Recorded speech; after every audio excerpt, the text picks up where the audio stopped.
मासिक धर्म रुक जाने की आशा दीदी से के साथ यहाँ आए हैं। ये है निश्चय किट। इस पे 2 बूंद पेशाब डालेंगे ना तो पता चलेगा। इसमें 1 लाइन रहेगा तो निगेटिव आता है, 2 लाइन रहेगा तो पॉजिटिव आता है। पता चलेगा कि गर्भवती हैं कि नहीं। 2 लाइन अगर हो गया रेड तो आप गर्भवती हो गए हैं।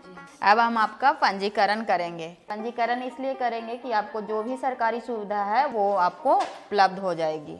मातृ एवं बाल सुरक्षा कार्ड, इसमें ना माँ और बच्चा दोनों का पूरा जानकारी भरा हुआ रहता है। कार्ड हम इसलिए पूरा जानकारी इसमें भरते हैं कि जब अगर हम नहीं रहे तो कार्ड देख के ही आपका पूरा स्वास्थ्य का क्या आपको दिक्कत है नहीं है सारा इसमें उनको पता चल जाएगा। समय समय पे जब भी आइएगा आपको सारा जांच करके इसमें भरते जाएंगे लोग, इसीलिए कार्ड इस भराता है पूरा। जी ठीक है। और जब भी आना है कार्ड जरूर लेके आना है। प्रथम प्रसव जांच, इसमें पूरा मतलब पहली बार आइएगा, दूसरा बार आइएगा तो सब भराएगा। फिर है प्रसव जांच, कम से कम 4 बार प्रसव पूर्व जांच की अवस्था का जांच होगा जो भरेंगे क्या है स्थिति।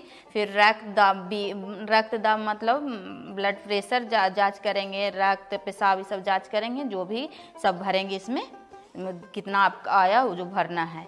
फिर वजन लेंगे जो जब भी आइएगा लेके तो पूरा इसमें भरते हैं।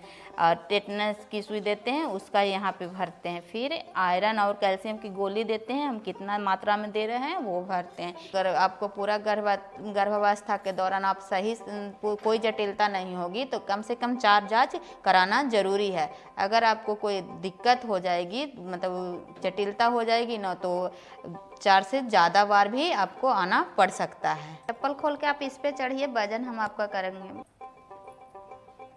पूरे गर्भावस्था के दौरान 9 महीने में कम से कम 10 से 12 केजी वजन बढ़ना चाहिए, इसीलिए हम बार बार वजन लेते हैं।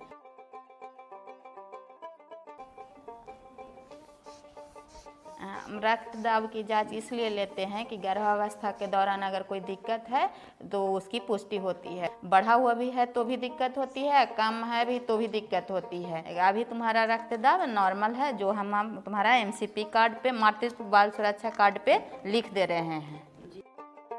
अब हम तुम्हारा एक टेटनस का सुई लगाएंगे। तुम्हारा और तुम्हारे बच्चा दोनों को टेटनस बीमारी से बचाव होगा। जन्म के समय जो भी बीमारी से भी बचाव होगा और मृत्यु की संभावना घट जाएगी। अब एक और जांच है खून की जांच, वो लैब से जाकर कराना है। उसका क्या फ़ायदा है वो हम बता देते हैं। एक तो पहले पता चलता है कि खून की कमी तो नहीं है, और दूसरा है कि कौन ग्रुप का तुम्हारा खून है। जब भी तुम्हारा प्रसव होगा तो उसमें जब ग्रुप जानकारी रहेगा तो खून का उपलब्ध करा सकते हैं अगर ज़रूरत पड़ा चढ़ाने के लिए, तो इसीलिए उसका जांच कराना ज़रूरी है। HIV और हेपेटाइटिस चाहे कोई बीमारी संक्रमण है तो उसका जाँच होता है, वो सब पता चल जाएगा। पेशाब के जाँच करवाना है। प्रोटीन एब्लुमिन होता है वो बढ़ा हुआ रहता है, गर्भवती को परेशानी होता है डिलीवरी के समय में, इसीलिए खून और पेशाब का जांच कराना जरूरी है।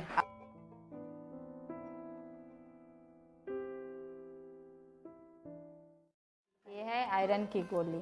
इसको अक्सर महिलाओं में ना खून की कमी पाई जाती है, इसको जो कि बच्चों और घर में पल रहे बच्चों पर भी असर करता है।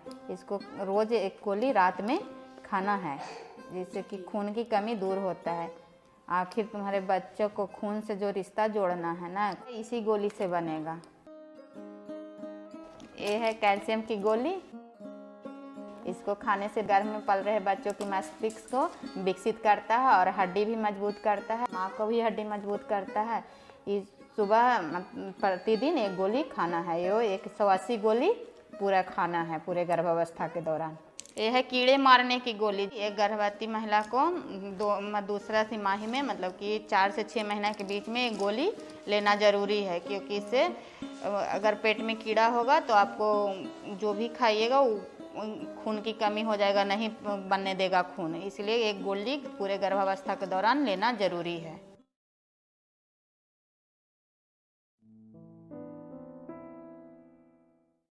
ज़रूरी बात बताएंगे तुमको जो कि अक्सर गर्भावस्था में परेशानी होता है, उसके लिए हम तुमको कहाँ जाना है इसके बारे में हम बताएंगे। जैसे कि योनि से खून आने लगेगा, बहने लगेगा तब, और हॉस्पिटल जाना है दिखाने के लिए, उसको हल्के में नहीं लेना है। योनि से में खुजली होने लगेगा तो भी जाना है हॉस्पिटल। योनि में से बदबूदार श्राव आने लगेगा तो भी जाना है। अगर हॉस्पिटल इस सब हल्के में मत लेना, उसको ज़रूर दिखाने जाना हॉस्पिटल। और उसके बाद अगर बुखार तो आता है हल्का फल्का, मगर तेज़ बुखार आया तो भी जाना है, लगातार उल्टी हो रहा है तो भी जाना है हॉस्पिटल दिखाने के लिए। उसके बाद है कि अगर पैर में या पूरे शरीर में सूजन वूजन है तो उसको भी, और चेहरा में सूजन हो गया है तो उसको भी हल्का में नहीं लेना है, दिखाने के लिए ज़रूर जाना है। जैसे कि आँख माथा में तेज़ दर्द हो गया, धुंधला दिखाई दे रहा है, तो ये सब भी हल्के में ना लेना है, हॉस्पिटल ज़रूर जाना है।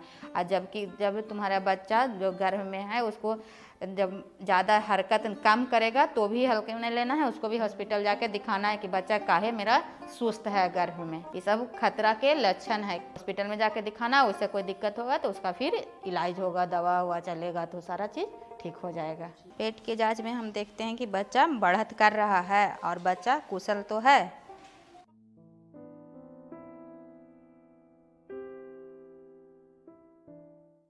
जब आपका बच्चा और आप हो जाएगा, स्वस्थ रहेगा, तो कुछ उपाय अपनाइएगा ना परिवार नियोजन के कि दोनों बच्चा में अंतर रहे। उसके लिए बहुत सारा उपाय है, जैसे कॉपर टी हो गया, लगवाइएगा। तो अगर बच्चा में अंतर रहेगा दो बच्चा के बीच में तो आप भी स्वस्थ रहिएगा, आपका बच्चा भी स्वस्थ रहेगा। जो भी आप यूज करना चाहिएगा सब उपयोग करना चाहिएगा, सब अच्छा ही रहेगा। जैसे कॉपर टी भी लगवाना चाहते हैं तो बच्चा जन्म लेगा उसके तुरंत बाद भी लग सकता है, और ना तो फिर उसको 1.5 सप्ताह के बाद 1.5 महीने के बाद भी लग सकता है। तो आप सोचिएगा, जो उपाय लीजिएगा यहाँ से मुफ्त में मिल जाएगा। बच्चा जन्म लेगा उसके तुरंत बाद तुमको स्तनपान कराना है। उसमें जो गाढ़ा पीला दूध होता है वो बच्चों को खून की कमी होने से बचाता है। स्वास्थ्यवर्धक उसमें पौष्टिक रहता है, उसको पिलाना बहुत ज़रूरी होता है, उसको बाहर करके फेंकना नहीं है। अब तुम्हारा चौथा जांच है आज, और इसमें जांच भी करेंगे। आज कुछ प्रसव के लिए तैयारी कैसे करना है वो भी बताएंगे। जो भी हॉस्पिटल में करवाना है उसका फ़ोन नंबर लेके रखना है, नाम जानकारी रखना है, और गाड़ी एम्बुलेंस से जाएगी या जो भी गाड़ी से जाएगी उसका फ़ोन नंबर लेके रखना है, और कार्ड जो दिए हैं उसको साथ में रखना है।